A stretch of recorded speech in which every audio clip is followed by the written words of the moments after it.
Good morning. This morning we're going to make bagels.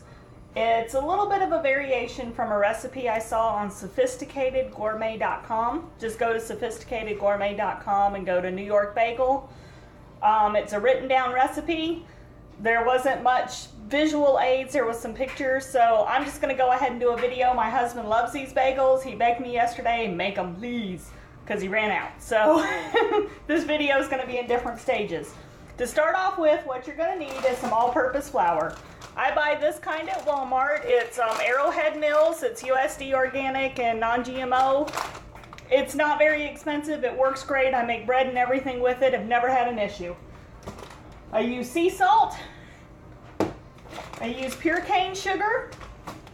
And I've got some Red Star active yeast I got at the Mountain Valley Bulk Foods in Irwin, Tennessee. The stuff's great, fairly inexpensive, $1.67 for all of that. It'll last me a year.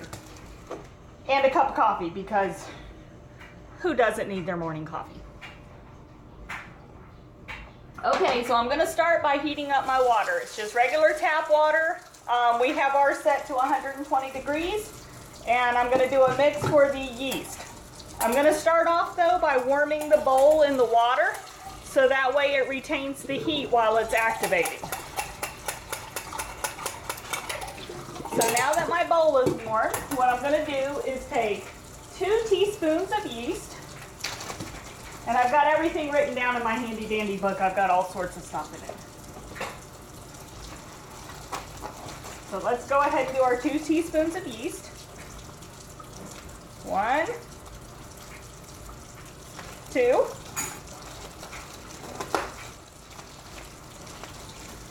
All right, then 1½ tablespoons of sugar. And I don't have a half tablespoon thingy, so I'm going to wing it on here. That's okay to do.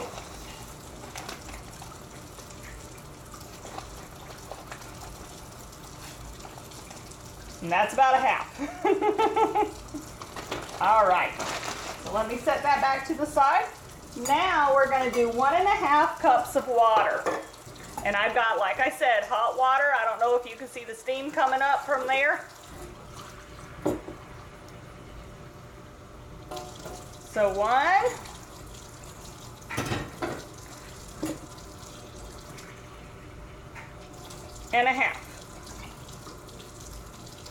All right, now I'm going to stir this a little bit to let all that activate. And you want to stir it really good till all the chunkies come out, and you'll see it start to activate. It kind of gets a little frothy and looks like a weird soup. So let's let that do its thing. I've got it stirred up. Sometimes the sugar sinks to the bottom and becomes clumpy, so that's another reason I like to stir it. But I think you can see it right there. It's kind of weird looking. Okay. So while that's doing its thing, I'm going to come over here to the all-purpose flour. And let me get another cup measuring thing, because we're going to need 3½ cups.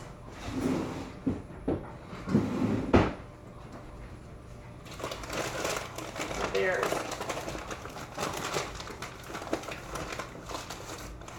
1,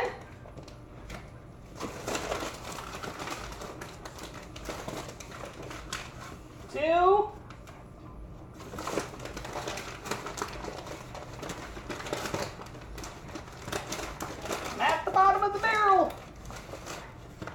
3, and I should have a half in there.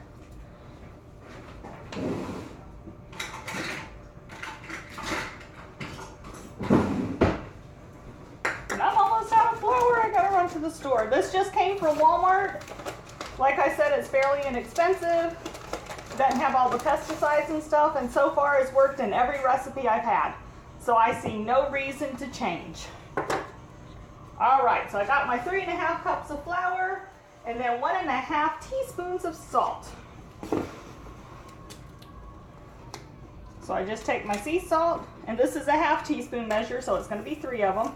1, 2, 3. There we go. Let me mix up the yeast a little bit just to make sure it's still dissolving. There we go. You want to let this activate probably about Whew, you would think I'd have been prepared. Got my spoon, sorry. I'm gonna let it go about maybe 5 minutes or so. You'll see it changes. And just doing the hot water makes it activate quicker, because this is a quicker recipe. It's not one that you have to leave for like, you know, a whole day. We're just gonna let it rise for an hour, and you'll see what I'm talking about. So I've mixed this really good. I wanted all the salt to kind of go through the flour, and I'm just using a little flat spoon. It's just easier. I like to cook where it's low stress. I don't like stressful things. I don't like have to, you know, if you miss your mark on something, it'd be like an oh my gosh, or you mismeasure something, it'd be like an oh my gosh. All right, so we got that stirred. You can see this, it's a little like soupy and dissolved. See all the yeast, there's not really any chunkies left. So that's what we wanted to see in this. So let me go ahead and take that out. Take this, and then I'm gonna pour this in here, and we're gonna mix it really good. So let's go ahead and mix that up, as you can see. And sometimes I have to add a little extra water. I don't know if it's due to like the humidity outside being low or because we live at an elevation. I'm not sure why, but sometimes I do have to add extra water, and it looks like today's one of those days. So I always make sure to use hot water. And you can see my dough is real, like there's a lot of dry flour. So I'm gonna turn on the hot water again. And like I said, you want hot water. So I'm just gonna take in the bowl of my hand, sprinkle some in there, mix it and see what it does. Because we want a kind of stiff dough, but we still wanted it to be wet.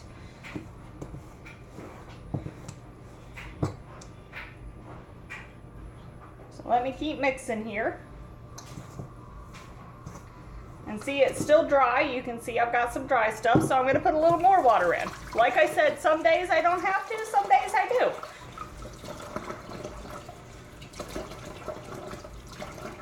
All right, let's try this again. Kind of like in life, not everything comes out perfect. But you know what? If you try at it, you keep going, it eventually turns out. Maybe not the way you wanted it to, but it turns out. All right, so my dough's taking shape. As you can see, it's a lot stiffer. See how that is? All right, so let me pull that dough off of the spoon. So what we're gonna do is we're gonna flour the surface here. Okay? And then we're gonna roll this dough out on it. And we're just gonna roll that around a little bit in the floured surface, just to kind of knead it some. And I cleaned this surface off. This is the surface on my countertop I use for everything, so it stays clean. I'm like very serious about it. So what I'm gonna do is I'm gonna take this and see how it's kind of stiff, but it's still moist.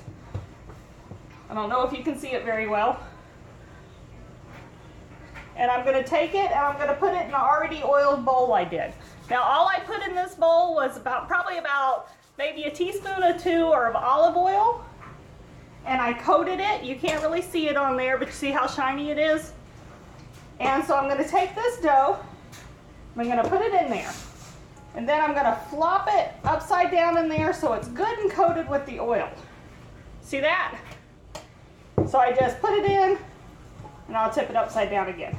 And flipped it, and it gets the oil all across it. So let me rinse my hands off here. So from here, I've got a rag over here that I'm gonna take, and they say to wrap it with plastic wrap. I don't really keep plastic wrap in my house. We try to reuse as much as possible.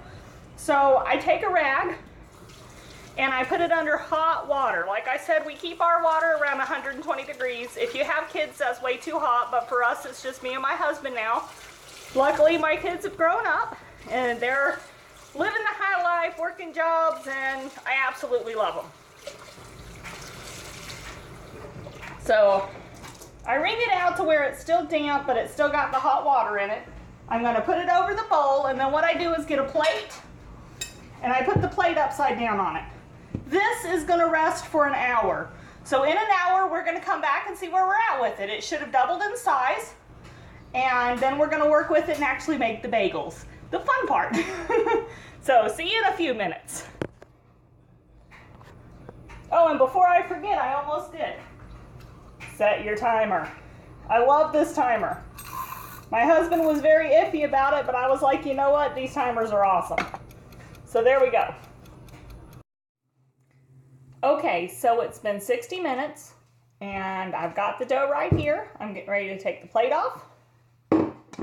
Take my damp rag, and as you can see, it doubled in size. So what I'm gonna do now is I'm gonna do what they call punch it down. I just got done washing my hands, and so I'm just gonna, literally what it says, and you can see it kind of deflates it.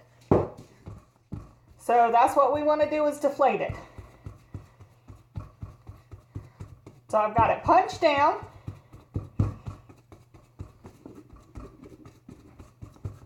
And I used to always think that was a weird term, punch the dough down, but you're literally punching it down. I just don't beat it. Okay, so it's punched down. We're gonna leave it for another 10 minutes. So I'm actually gonna warm my rag up a little bit, just because I like it warm for some reason. Everything says use plastic wrap. I'm not a plastic wrap kind of person. So I'm gonna cover it over, put the plate back on, do the timer, 10 minutes, and go enjoy myself for a few minutes and come back to it. See you in a minute. All right, it's been 10 minutes. We've already punched it down. Now we're gonna pull it back out and we're gonna put it into 8 pieces. So let me set this aside. We'll need that rag again though. So what I'm gonna do is dump it out on my clean surface here. And see how it just kind of flopped out? So I'm gonna take it, and I don't have one of those fancy little scraper tools like I've seen online a lot, but I have a knife. So I'm gonna cut it here, cut it here. Not very even, I know, but I never do anything exact anyways. Cut it there and cut it there. So I'm making it more like pizza dough, I guess you could say.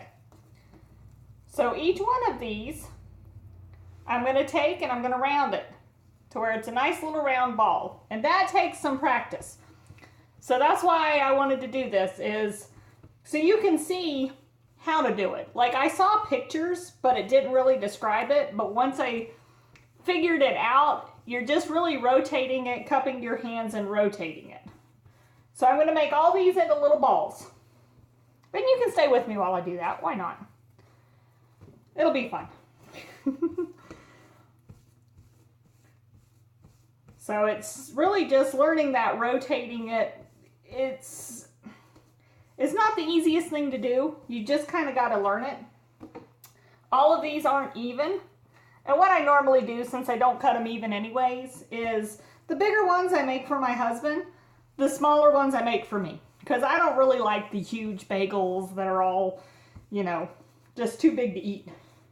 I like the smaller ones. So we're going to round these. And then after they're rounded, we're going to pop a hole in the middle. That was a challenge for me, doing the hole, because if you don't make the hole big enough, your dough doesn't do right. If you make it too big, then you've got this huge bagel that really just doesn't make much sense. So it's been a learning experience, so I wanted to share that experience with you guys. A little bit about me while we're rounding this dough is I have always wanted to have kind of a homestead. At various times in my life, I've had chickens, I've raised goats, had cows, you know, grew up, you know, around cattle and horses and farms. And I've had an odd career. I went from the medical field to doing self-storage. I worked my way up in self-storage and actually had a pretty good job. I mean, it was a good company to work for, and You know, I had that kind of job that you flew here, flew there, and, you know, was working all the time, traveled the whole state of Florida. And so now we moved back up to Tennessee where we had a home, and I love relaxing. I love that I get to bake now. I love that I've gotten to do so much stuff. So this is what I enjoy. So I just thought I'd share it with other people. Kind of corny, I know. But that's my little background, is I'm one of those went from corporate to slowing down and enjoying life. Okay, so we got our round balls of dough. So now what we're going to do is create holes in the middle. I use my thumb. I dip my thumb in a little bit of flour, and I go in the middle, and I just kind of keep wallering it around. Sounds weird, sounds gross, but that's how it's done. So you want to get a decent size hole. That's something that I've not done so well at.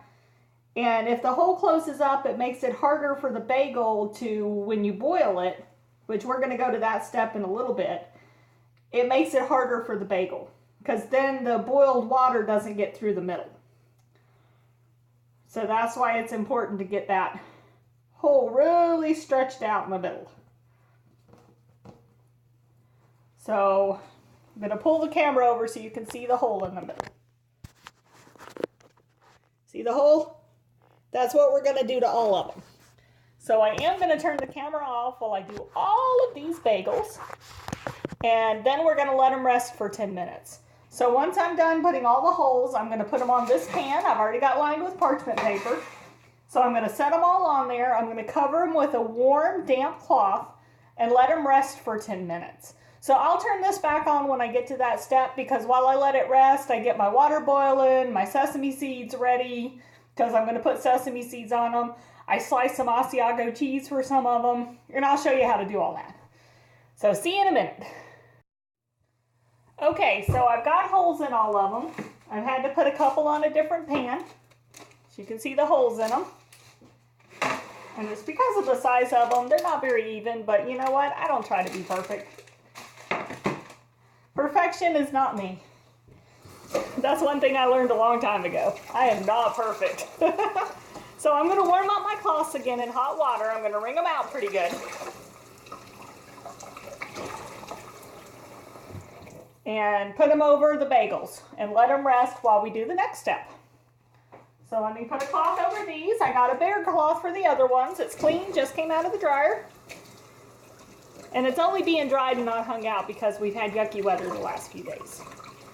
We had rain and then snow and then sleet and then it froze and, you know, it's just part of it in the wintertime.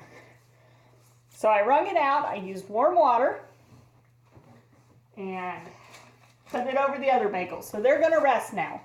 So let me move you over here a little bit. Try to anyways. So what we're going to do now is I'm going to boil some water.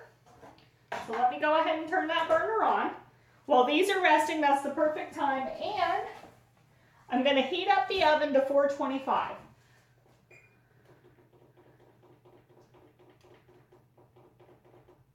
So it's preheating now. So what I'm going to do now is get my sesame ready and get some Asiago cheese ready, because that's what I like to put on bagels. So I've got my little thing of sesame seeds. What I do with those is I put them on a plate, and that way once I boil the bagels, I can put them upside down on the sesame so it picks up all the seeds, and then I put them on the baking sheet. So let me grab a plate.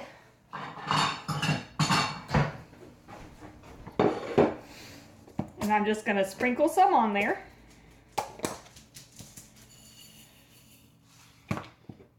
And you need quite a bit. I don't know if you can see them. The lighting in here is kind of weird. There we go. So I'll keep those out because normally I need extra. And then let me go ahead and get my Asiago cheese, because I found the easiest way to slice Asiago cheese is using a vegetable peeler. I never knew this trick before. I used to fight with chunky cheese like that, like the Parmesans and things, you know, Romano, some of the harder cheeses. Vegetable slicer slices it thin, perfect for bagels.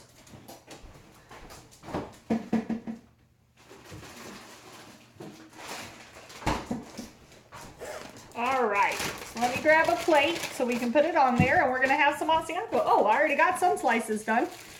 I forgot I had those. See, I've already got some slices done. But let me show you anyways. So you just take it, you take your vegetable slicer, and you just slice it. See how easy that is? It comes out thin and perfect for these stronger cheeses. So I'll just go ahead and slice some of those. And then I've got Asiago to put on top of my bagels, which is so good, especially once it's baked and it's all toasty, and love it, love it. Okay, so I've got some Asiago cheese already done. I used my vegetable slicer.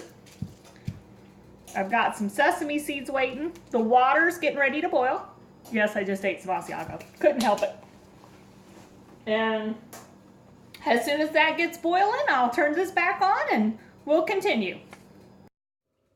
Okay, so the water boiled. So once it boils, you want to just kick it down a little bit, okay?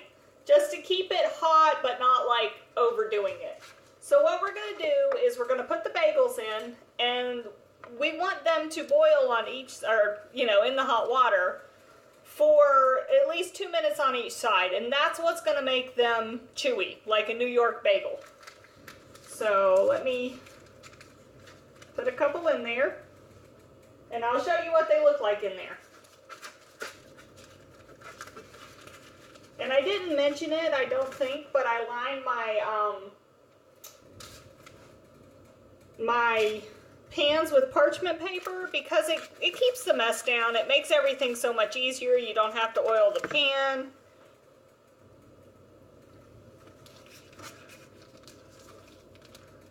So now remember, when you look in there, the water's not boiling, and that's because we don't want it to boil necessarily. We just want that heat on it.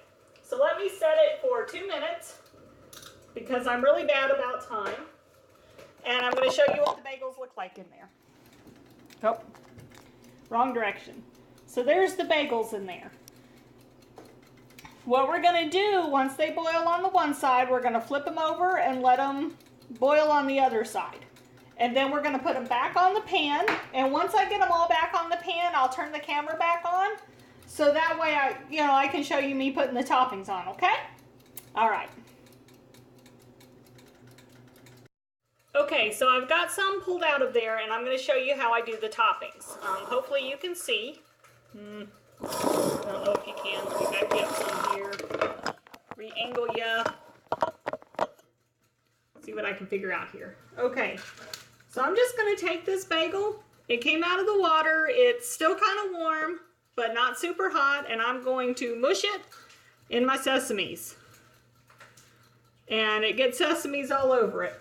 They say to, some of the tutorials I've seen is to do an egg wash on top of the bagels, which that does work, but they stick just fine without it, have no problems in the toaster. It works. So, plus I'm out of eggs right now. But when you do the egg wash, you just do it with egg whites. You beat the egg whites really, really good, and then just brush it on top of the bagels. But I found the easiest way to do this is really just flip the bagels upside down and put the sesames on them. So hopefully y'all saw that pretty good. Of course, if you have any questions, you can always message me or however all that works. But I've done part of these with sesame, and I'm going to do the other part with Asiago cheese. And for the Asiago, it's super easy. All I'm going to do, and I don't know if you can see, let's see, can you see me?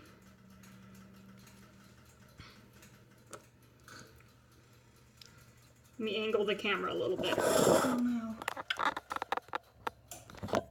Here. Can you see? I'm just taking and putting cheese across the bagels. And so then they will, as it bakes, this cheese will melt down on top of it, and it's so freaking good, it's ridiculous. And you can never have too much cheese. That's the theory anyways. So this bagel, I've got in the boiling water. It's my last one. I'm fixed to flip it over, which they're kind of slimy, so it's kind of harder to flip. But You eventually get it. It flipped over. I've got a slotted spoon I use.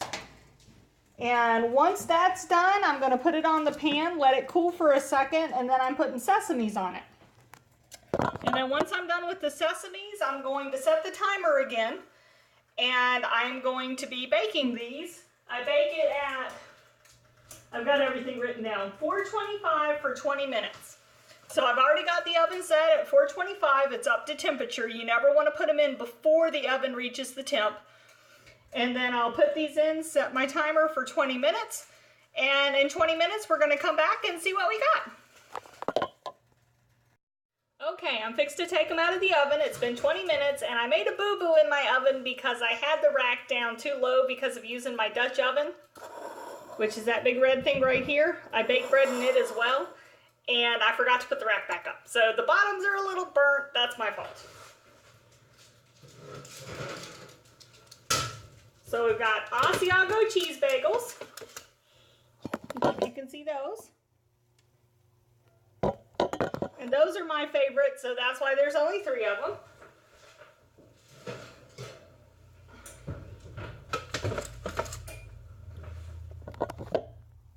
And we've got the sesame bagels, which is my husband's favorite. See those?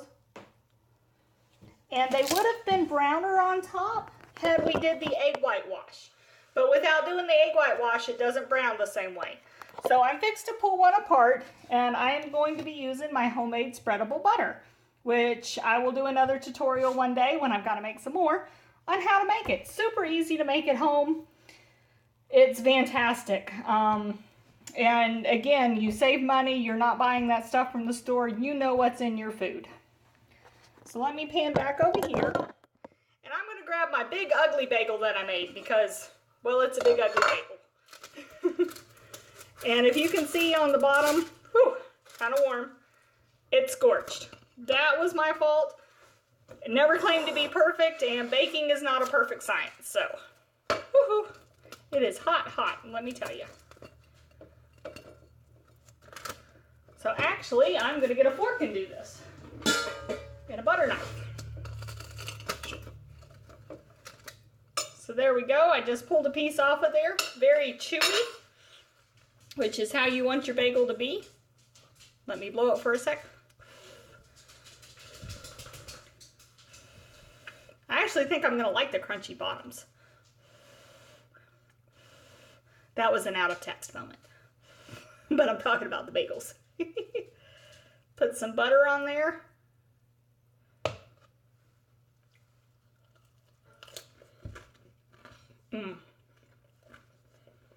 Very good. Hot.